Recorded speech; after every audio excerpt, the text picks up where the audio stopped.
Hi, I'm Joshua Popenoe. Welcome to my 4 Elements pronunciation practice.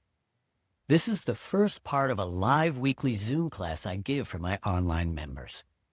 I present an interesting sentence or quote and then use the 4 elements as a framework to illustrate every aspect of pronunciation, making it easy to identify and focus on what needs to improve. The 4 elements are vowels, consonants, rhythm, and connection.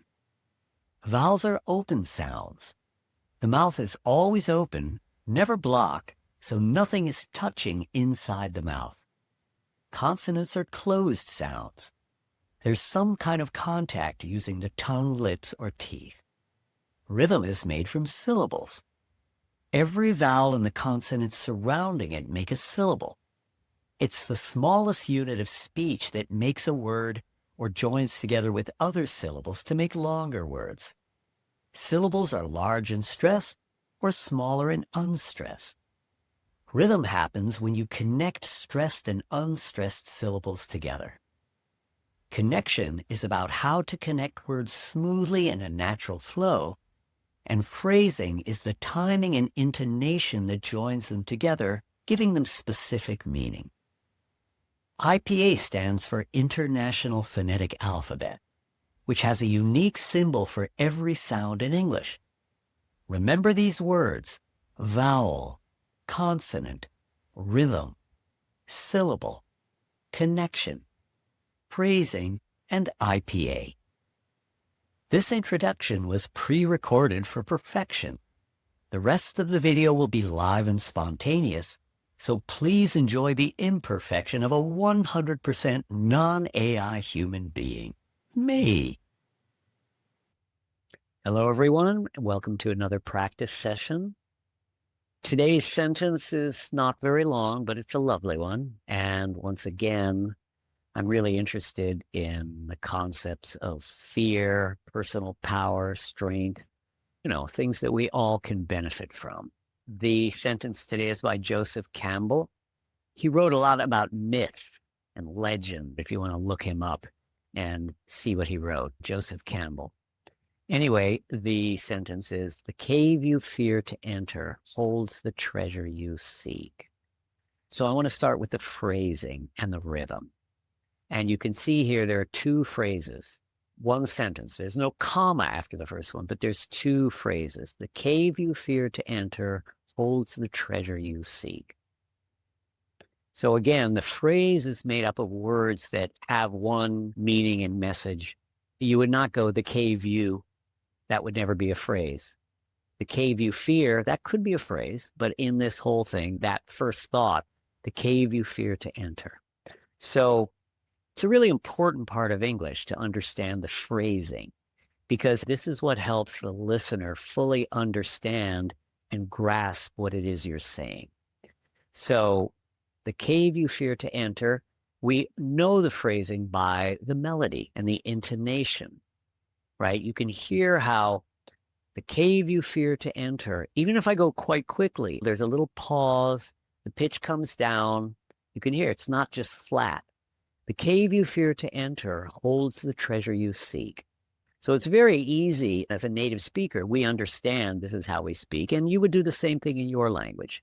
There's still going to be phrasing, always, because you're putting the words together, they go together. The cave you fear to enter holds the treasure you seek. The cave you fear to enter holds the treasure you seek. Even if I went faster, the phrases would still be clear. The cave you fear to enter holds the treasure you seek. If you measured it, you would find a tiny, tiny little bit of more space from enter to holds. So we have 2 phrases here. Let's look at the rhythm. So rhythm is made from syllables, and we have stressed syllables, unstressed syllables, big syllables, and small syllables. So I have the lavender color pointing out the stressed syllables in this sentence. And what I like to do is what I call the rhythm frame, where we tap. The rhythm frame creates a steady, even pulse. If you're coming from another language, some sounds are going to be easier, some sounds are going to be harder. And that will often determine the flow of your speaking. A harder word, you take a little more time, and then an easy word goes quickly, but then you lose the natural rhythm of the language. And again, how we listen, a lot of it has to do with that rhythm and flow. And so learning to use the rhythm frame, as I call it, helps you move through the phrase or the sentence, keeping a natural rhythm. So small syllables will go faster, bigger syllables will take longer, but the steady syllable, the stressed syllables keep a steady, even frame. See that? It's pretty even, right? The stressed syllables keep a steady, even frame. So that's what we have here. The lavender syllables are the stressed ones. So the first line is, the cave you fear to enter. In this case, it's very even. There's one small one, big one, small one, big one, small one, big one, small one. So it's even. But we're tapping the stressed syllables, right? The lavender ones, we're going to tap, because using your finger helps your whole body understand and get in the rhythm. Just doing it with your brain makes it harder to keep a steady, even flow, but tapping helps you with that. So the ones we're tapping are cave, fear, N. Cave, fear, N. So we tap down on the stressed ones. The little ones are up, right? So we're going to start up. The cave, da-da.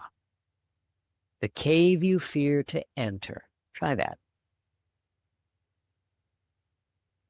Again, starting up. The cave you fear to enter. Nice and even and smooth, this one. Then the second phrase starts with a downbeat, holds. Holds the treasure you seek. Now, in this case, you have one stress, holds, the unstressed, treasure, 2 syllables, treasure, and then you is another small one. So in this case, you have big, small, small, big. Now you have 2 small ones. We don't get longer. It doesn't take more time. This is why the rhythm frame is helpful. We keep the same even rhythm. So holds the treasure you seek. So they go faster. I like to use da-da-da because da-da-da is a good way to practice rhythm, because there's no problem with the pronunciation of any sound or any vowel or consonant. So if you try da-da-da, again, da-da-da-da-da-da, da-da-da-da-da-da. So you can see holds, treasure, seek, same tempo. And so treasure you, those go faster. But this is how the rhythm frame helps you to keep a steady rhythm. Holds the treasure you seek. So let's do the whole thing now. The last thing to say about that is, I talked about the rhythm frame that applies to each phrase.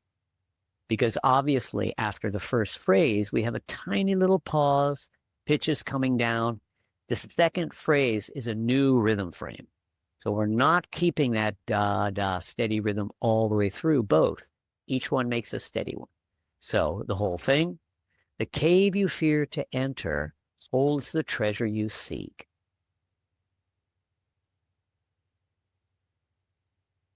Try it again. The cave you fear to enter holds the treasure you seek.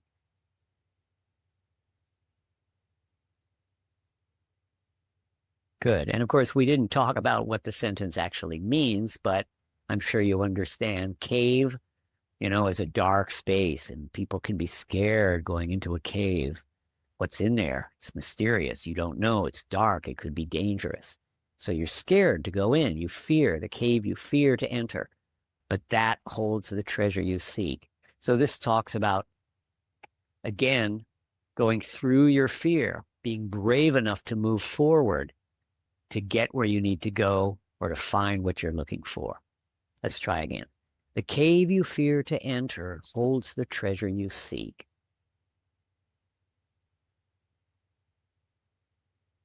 Okay, the last part of the phrasing I want to mention is keeping your voice flowing. not breaking between the words. The cave you fear to enter. The cave you fear to enter. And the second one holds the treasure you seek. The words are connected and flowing. It's like singing. It's like music. It's a melody. The cave you fear to enter holds the treasure you seek.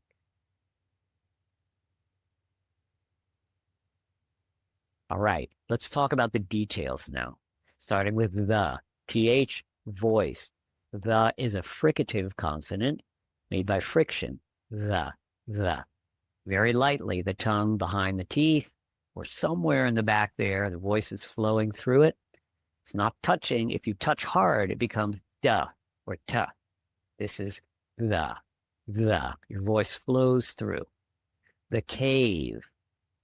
Letter C in IPA, International Phonetic Alphabet, is written as K, cave, because C can be sound or K. We have to know which one it is. That's the purpose of IPA. So cave. Then we have a diphthong, A. It's one letter here, the letter A, but in this case, the vowel is a diphthong. Di means two, so we're shaping the vowel. A, starting a little more open. A, the jaw and the tongue comes up, which goes from E to E, and you get A, cave. Then we have V, which is another voiced fricative consonant. This time, top teeth on the bottom lip.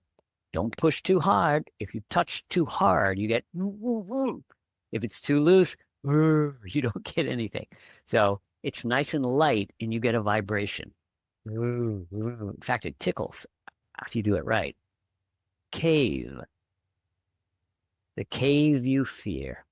The other thing about cave, you can see here, around cave, you see the two little dots after A. This shows a rule in English where if the consonant at the end of the syllable is voiced, the vowel in the syllable makes this longer. Cave, because V is voiced. If the consonant at the end is unvoiced, it's shorter. So if I said cape, put on a cape, that would be shorter. Cape, cave, cape, cave. This rule is 100% consistent in English. The cave. Then we go to U. The blue line means keep connecting. The cave you.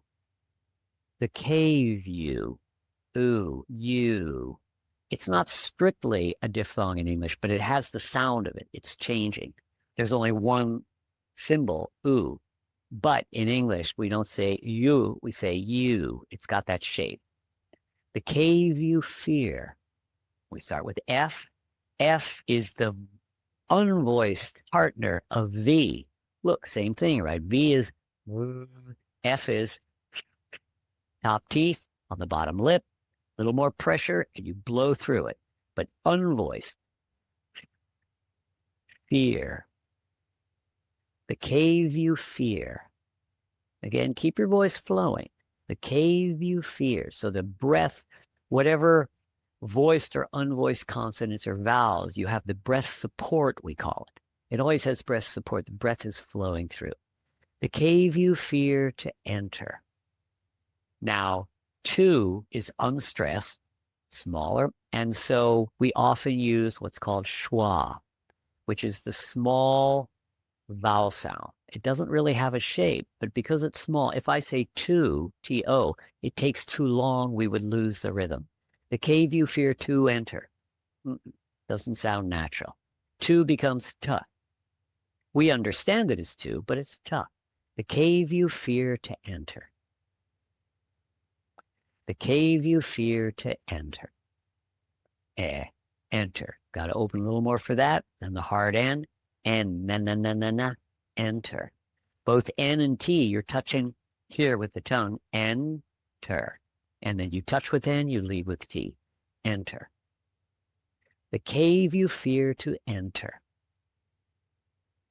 The cave you fear to enter. Second line, hold. H is also a fricative. Nothing is touching in your mouth when you make H, but in your vocal cords and flowing through the back of your mouth up the throat, it makes friction sound, right? So it is a fricative consonant. Holds. And the vowel we have O, which is another diphthong. O. It's a middle back diphthong. And the diphthong starts with the muscles around the lips pushing forward, and then the lips close. Watch me. Oh. Oh. Don't open too wide. This is a middle vowel. Wide vowel would be ah, ow. This is a middle vowel. Notice I don't go oh right away. I'm making the sound. My lips are moving straight forward, and then the lips fold over like this. Oh, to a nice little round circle. Oh. Oh, no. You can see that, right? Oh, no. So we have holds. Holds. Holds the treasure. Holds. Holds has that dot dot again after the O because it ends with Z. It ends with S, the spelling, but S also has two pronunciations. S can be unvoiced or voiced. In this case, voiced holds, so it's longer.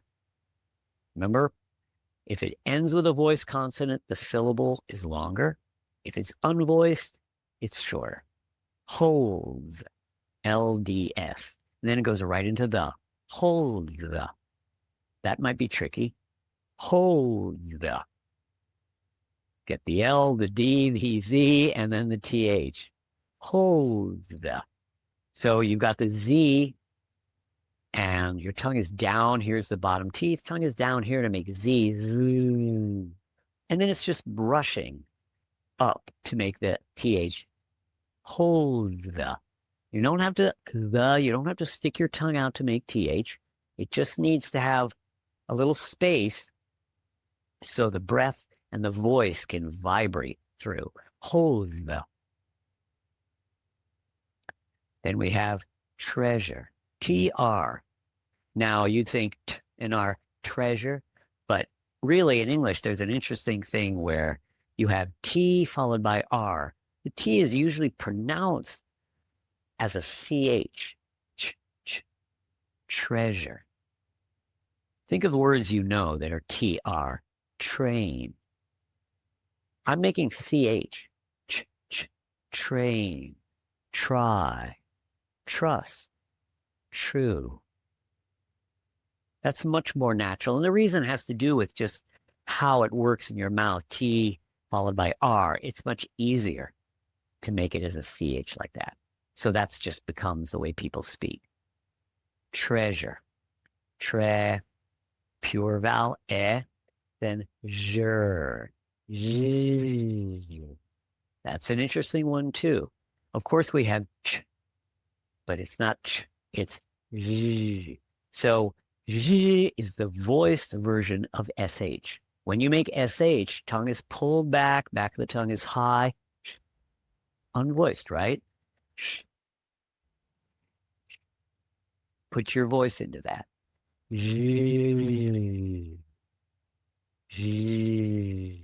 Now, I know for some of you, depending on your language, you're going to go j.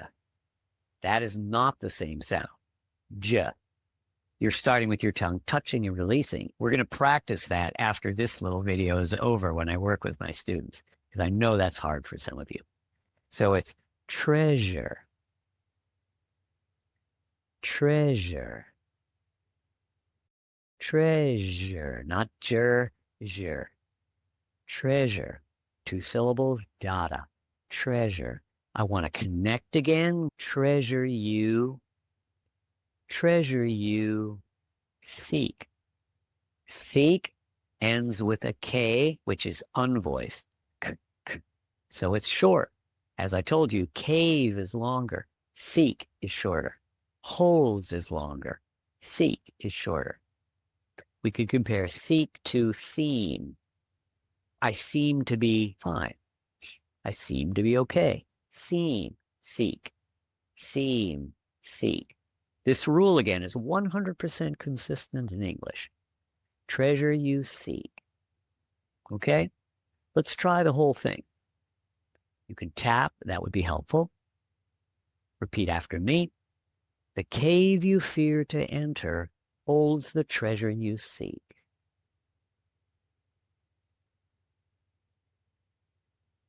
The cave you fear to enter holds the treasure you seek.